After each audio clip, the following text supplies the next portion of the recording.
नमस्कार दोस्तों, आप सभी का बहुत स्वागत है। कल बिहार का रिज़ल्ट आया और रिज़ल्ट वाक़ई में बहुत शॉकिंग रिज़ल्ट था। कहते नहीं है बिहार है बाबू तनी देख के अइहा। तो ये राजनीति है, राजनीति में किसी ने भी लाइटली लिया ना तो इसका मतलब फिर आप पहुँच नहीं पाए वहाँ तक। जो एनडीए का जो कहते हैं ना एनडीयू ने जो अपना वोट मैंडेट जिस तरह से अपनी परफ़ॉर्मेंस को इंक्रीज़ किया है, अपनी वोट मार्जिन को बढ़ाया है, वो वाक़ई में बहुत चौंका देने वाला है। कहते भी बीजेपी वाक़ई में बीजेपी की जो लीडरशिप है, बीजेपी के जो कार्यकर्ता हैं, वो बहुत ग्राउंडेड लेवल पे हैं। उनकी जो लीडरशिप है, उनकी जो कॉम्बिनेशन है, कोऑर्डिनेशन है ना, उसको समझने में बहुत समय लगेगा क्योंकि महागठबंधन ने भी शुरुआत में काफ़ी अच्छा काम किया।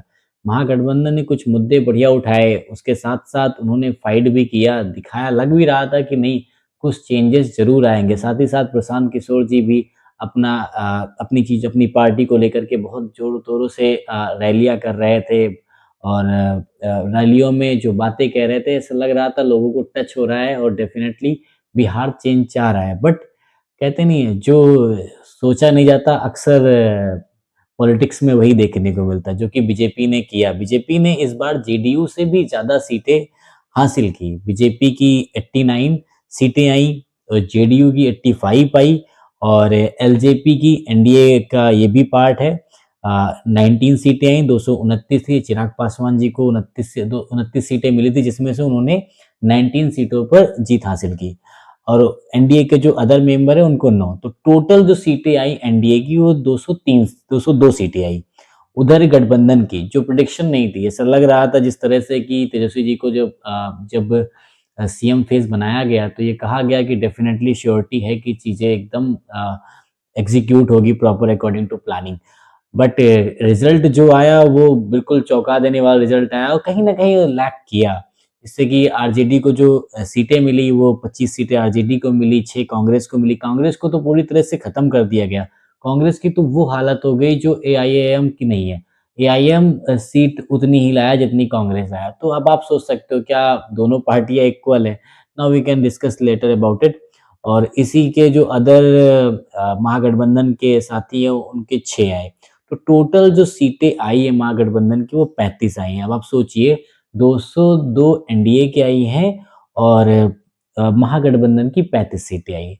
अच्छा कुछ इसके बहुत महत्वपूर्ण कारण थे जिसकी वजह से एनडीए ने इतनी अच्छी परफॉर्मेंस की। एक तो पहला कारण ये था कि जो महिलाओं को लेकर के नीतीश बाबू की जो सोच है, माननीय मुख्यमंत्री जो बिहार के हैं और होंगे अब बनेंगे फिर से, अब 2005 से कंटिन्यू हैं, 10वीं बार इस बार मुख्यमंत्री बनने जा रहे हैं। उनकी जो सोच है वो महिलाओं को लेकर के बहुत ही ज़्यादा एक्टिव भी रहते हैं और बड़े सपोर्टिव हैं। अभी लास्ट टाइम में कहते हैं कि चेंजेस का बहुत बड़ा रीज़न ये भी है कि जो 10,000 महिलाओं के खाते में गए, 1.5 सीआर लोगों के 1.5 करोड़ लोगों को 10,000 रुपए मिले, ये बहुत रीज़न है महिलाओं के खाते में जाने का जिसकी वजह से बहुत बड़ा बेनिफिट मिला एनडीए को। सेकेंडली जो बिजली फ्री, क्योंकि बिजली फ्री नीतीश जी ने कर दी क्योंकि इधर से महागठबंधन की तरफ से कहा जा रहा था कि 200 यूनिट बिजली फ्री कर दिया जाएगा, बट इधर से ऑलरेडी कर दी गई। तो ये कहा गया लोग जनता के माइंड में ये आया होगा कि अभी हमें मिल रहा है तो अब मिलने की तरफ देखें ना, अभी पता नहीं आगे मिले कि ना मिले, ये भी हो सकता है। सेकंड चीज़ कि एसआईआर का जो मुद्दा था, जो वोट चोरी का मुद्दा था महागठबंधन ने उठाया था, उस चीज़ को लेकर के जब कैरी फॉरवर्ड नहीं किया उन्होंने आगे को तो उसका कुछ लगा नहीं। लास्ट में जनता ने ये सोचा कि लगता है इनके मुद्दे इतने ज़्यादा अच्छे नहीं हैं, इतने ख़ास नहीं हैं। तो ये सारे बहुत सारे रीज़न थे जिनकी वजह से